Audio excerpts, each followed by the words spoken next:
Assalamualaikum warahmatullahi wabarakatuh. Kembali berjumpa di channel Kimia itu Ganjil bagian yang ke-13 untuk pembahasan tes kemampuan akademik. Kita masuk di bagian buffer penyangga, yaitu di kesetimbangan larutan. Masuk langsung ke soalnya.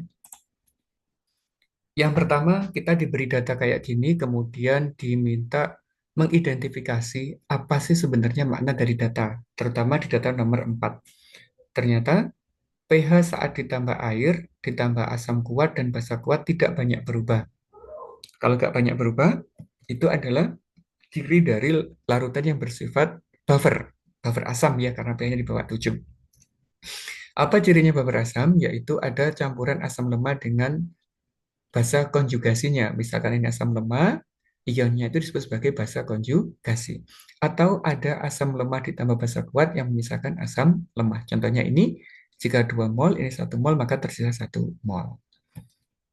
Untuk yang basa sama, berarti ada campuran basa dengan basa lemah dengan asam konjugasinya, contohnya ini, atau reaksi antara basa lemah dan asam kuat yang bersisa basa lemahnya.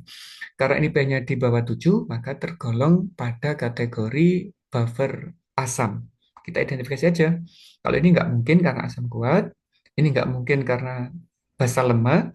Lah, asam karbonat itu adalah salah satu contoh dari asam lemah, maka jawabannya adalah yang C.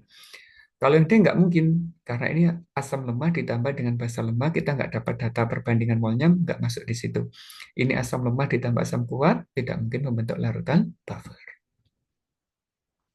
Soal berikutnya, campuran mana yang bisa membentuk buffer dengan pH 7? Berarti bersifat basa. Cirinya adalah ada basa lemah dengan asam kuat, kemudian menyisakan yang basa lemah. Maka jawaban yang C, D, E nggak mungkin. Ini basa kuat, ini basa kuat, ini juga basa kuat. Yang mungkin hanya A dan B. Kemudian untuk mendeteksinya kita gunakan ini. Molnya sama ini, 50 dikali 0,1 nggak mungkin jadi buffer ya karena habis, maka satu-satunya adalah yang A, yaitu saat dia molnya 10 milimol, yang ini 5 milimol akan menyisakan sebanyak 5 milimol basa lemahnya. Soal berikutnya, ada campuran CH3COH asam lemah dengan CH3CONA itu adalah garam konjugasi dari asam lemah. Kita diminta mana yang benar. Karena ini asam lemah, maka pH-nya akan kurang dari 7. Yang pertama salah. Apakah penyangga asam? Iya, karena asam lemah dengan garam.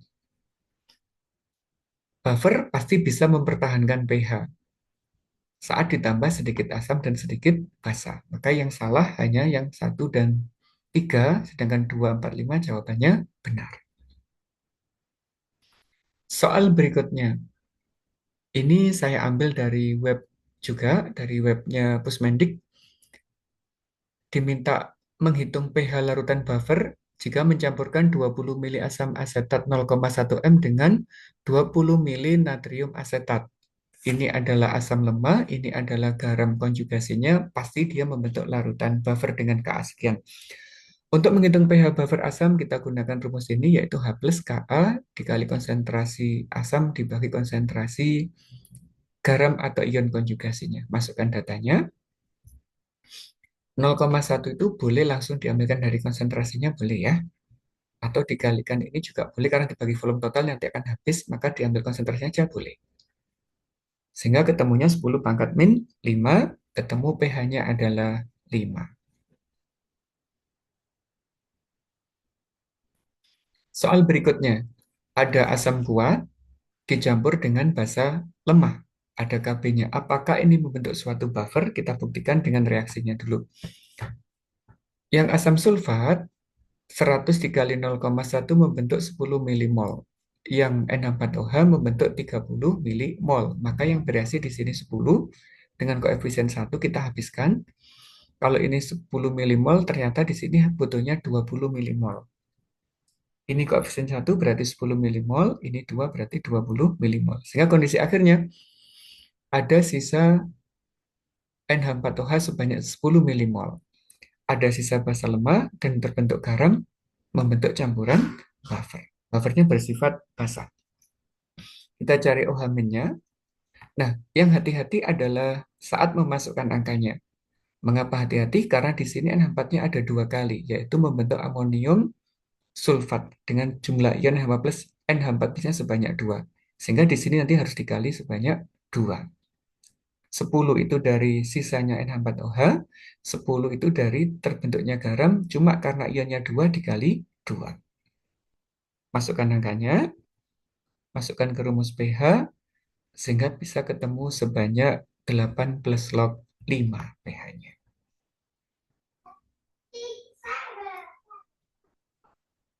Soal berikutnya, sebuah sistem penyangga ada NH3 dan NH4Cl. Ini adalah basa lemah, ini adalah asam konjugasi atau garam konjugasinya.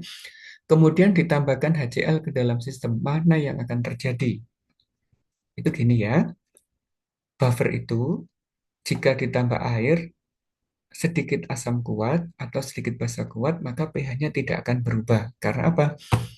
Saat ditambah air, tidak mengubah perbandingan mol, hanya mengencerkan saja gitu ya. Selama airnya nggak terlalu banyak, maka perbandingan molnya tetap sama, pH-nya nggak berubah.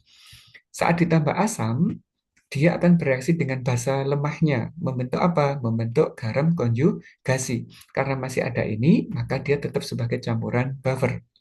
Kalau ditambah basa, basa kuatnya akan bereaksi dengan asam konjugasi dari garam itu dan membentuk basa lemah. Karena masih terbentuk basa lemah dan garam konjugasi, dia masih pada tahap campuran buffer, sehingga dia tidak mengubah pH campurannya.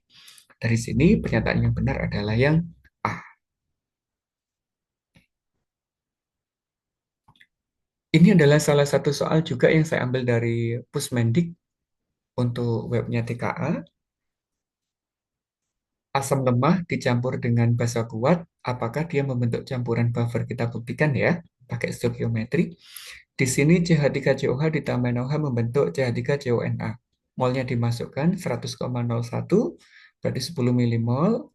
Yang ini 100, 0,05, maka ketemunya 5 milimol. Yang berisi adalah 5, mol yang kecil. 1:1 berarti 5, ini juga 5, ini 5. Ternyata di akhir tersisa 5 milimol asam lemah.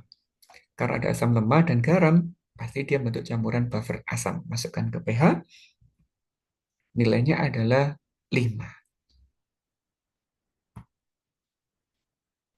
Yang B, yang berhasil 5 ya, Kak 10 berarti itu salah. Yang benar kedua adalah yang C, yaitu natrium hidroksida yang berhasil adalah sebanyak 5 milimol. Yang terbentuk 5 milimol juga benar. Jadi ada 3 jawaban benar dari soal yang ada di sini.